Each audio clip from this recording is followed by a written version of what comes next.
سامعین با تکمین السلام علیکم۔ اس پروگرام کے منتظم اعلیٰ برادرم شعیب ناصر صاحب اور جناب بلند اقبال صاحب، جب آپ نے مجھے اس ویبنار میں مدعو کیا تو میرے ہاں کہنے سے پہلے ایک سوال میرے دماغ میں سر اٹھا رہا تھا کہ کیسے شرکت کرو گے؟ آپ کے پاس تو سلطان جمیل نسیم کا کوئی مجموعہ بھی نہیں ہے، اس کا کیا کرو گے؟ اب میری مشکل یہ تھی کہ میں بلند اقبال کو انکار بھی نہیں کر سکتا تھا، چنانچہ میں نے اس کے لیے ویب میگزین کے مدیر جناب سردار مالی صاحب سے رابطہ پیدا کیا تو انہوں نے مجھے ان کے 3 افسانے بھیج دیے۔ 3 افسانوں سے تو بات بنتی نہیں تھی۔ میں نے پھر کچھ ویب پر مختلف سائٹس پر تلاش کیا تو مجھے اور کچھ افسانے ان کے مل گئے، اور میں نے جب ان کا مطالعہ کیا تو میں اس نتیجے پر پہنچا کہ معروف و مقبول افسانہ نگار سلطان جمیل نسیم صاحب کے افسانوں کا بنیادی محور آزادی ہے۔ وہ معاشرے کی معاشی بدحالی سے آزادی چاہتے تھے۔ وہ ملک کے مفاد پرست، خود غرض اور کرپٹ حکومتوں سے آزادی کے خواہاں تھے۔ وہ سماج کو ایسے عہدیداروں اور حکام سے آزادی دلانا چاہتے تھے جو چاپلوسی کو پسند نہ کرتے ہوں، کردار کے کھرے اور اپنے منصب سے وفادار ہوں۔ معاشرے کی غربت کی سطح سے بلند، مجبوری اور بے بسی سے آزاد ہوتا ہوا وہ ایک معاشرہ دیکھنا چاہتے تھے۔ سلطان جمیل نسیم صاحب رشتوں میں بھی ایک آزادی، ایک خاص قسم کی آزادی کے خواہاں تھے، جس کے جبر کی وجہ سے چاہتے اور محبتوں میں کسی قسم کی رکاوٹ نہ ہو، پاکیزہ ہوں، صاف ستھری ہوں اور وہ پروان چڑھے۔ ان سب سے زیادہ وہ لکھنے والوں کی آزادی چاہتے تھے، تاکہ وہ جو کچھ بھی لکھیں کھل کر لکھیں، بے خوف لکھیں، حقیقت کو اس طرح بیان کریں کہ وہ حقیقت ہی لگے۔ اس کی خاطر انہیں کسی قسم کی علامت یا تمثیلوں کا سہارا نہ لینا پڑے۔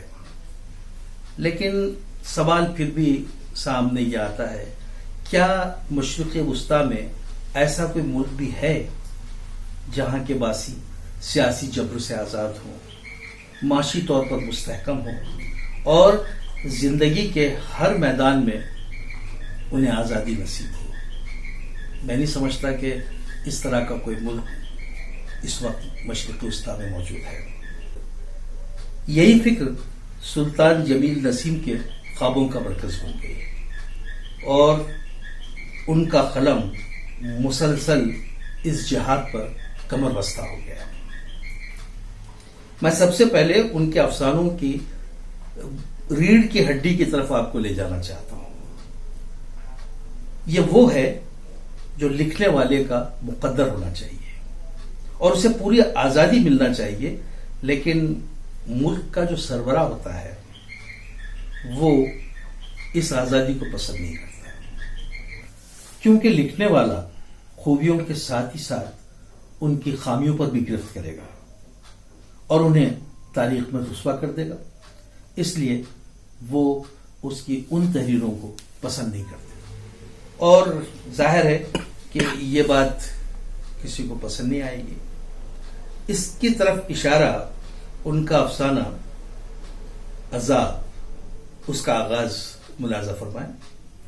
علاقے پر قبضہ کرنے کے بعد چوہوں نے پہلا کام یہ کیا کہ چن چن کر سرکردہ لوگوں کے کان کتر لیے، اور ان کٹے سرداروں نے اس عیب کو مہر وفاداری سمجھا، اعزاز جانا اور بغیر چوں چرا وہ تمام احکام بجا لانے لگے۔ وہ کام کرتے تھے جو صرف چوہوں کے مفاد سے وابستہ ہوتے تھے۔ یہ ایک علامتی اور تمثیلی افسانہ ہے جس میں حکمران چوہوں کی طرح ہے، ذہین ہے جو صرف اپنے ہی مفاد پر نظر رکھتے ہیں۔ اس لیے انہوں نے تمام سرکردہ افراد کے کان کتر لیے تاکہ ان کے کانوں تک احتجاج، ڈیمانڈ، حق اور عوامی ضروریات کی آوازیں نہ پہنچ سکے۔ جب ان کے کانوں تک یہ آوازیں ہی نہ پہنچے تو وہ حکومت کو کیا بتلاتے؟ اور حکومت یہ سمجھتی کہ جو کچھ چل رہا ہے سب ٹھیک ٹھاک چل رہا ہے، اور وہ اپنے مرضی کی حکومت عوام پر لاگو کرتی جاتی ہے۔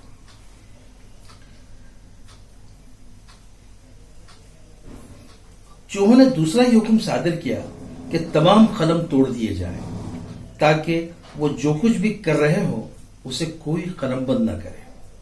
لیکن ملک میں پھر بھی ایک ایسا شخص موجود تھا جس کا رشتہ کاغذ اور قلم سے تھا۔ چوہے اس سے بہت زیادہ خوفزدہ تھے، چنانچہ کلائمیکس پر پہنچتے پہنچتے وہ شخص تلاش کر لیا جاتا ہے اور اس کے لکھے ہوئے کاغذات میں سے وہ ساری تحریریں حذف کر دی جاتی ہیں جو ان کے خلاف ہوتی ہے، اور اس کے بعد جو بقیہ اوراق بچتے ہیں وہ سرکردہ لوگوں کے حوالے کر دیے جاتے ہیں کہ یہ عوام میں جا کر آپ سنائیں، پیش کریں۔ مصنف نے اس افسانے کے ذریعے ایک ادیب کے قلم کی طاقت، اس کی آزادی اور ایسی غاصب حکومتوں کے کردار پر بھرپور روشنی ڈالی ہے۔ انسان کو اس کی غلط روشوں پر ٹوکنے والا اگر کوئی ہے تو وہ ہے اس کا ضمیر۔ یہ ضمیر ہی ہے جو لاکھ پردوں میں چھپا کر کی گئی غلطیوں، حرکتوں اور گناہوں کی بار بار یاد دلاتا رہتا ہے۔ افسانہ مراجعت ایسے ہی ایک ضمیر کی آواز ہے۔ اس کی خاطر انہوں نے آئینے کو ایک علامت بنایا ہے جس کے سامنے کھڑا ہوا شخص اپنی مفاد پرستی کے اظہار کے لیے ریہرسل کر رہا تھا، لیکن اسے آئینے میں اپنا چہرہ ہی نظر نہیں آتا، اس کا اپنا چہرہ غائب ہے، یہاں تک کہ اس کی اپنی بیوی بھی اسے نہیں دیکھ پاتی ہے۔ آخر وہ انسان اپنے ضمیر کی آواز کو سن لیتا ہے تو اس کی مفاد پرستی غائب ہو جاتی ہے اور وہ کسی نیکی کی طرح سب کو نظر آنے لگتا ہے۔ اس لیے سلطان جمیل نسیم ضمیر کو بھی آزاد دیکھنا چاہتے تھے۔ ان کا ہر افسانہ اپنے اندر غیر محسوس طریقے پر ایک پیغام دیتا ہے۔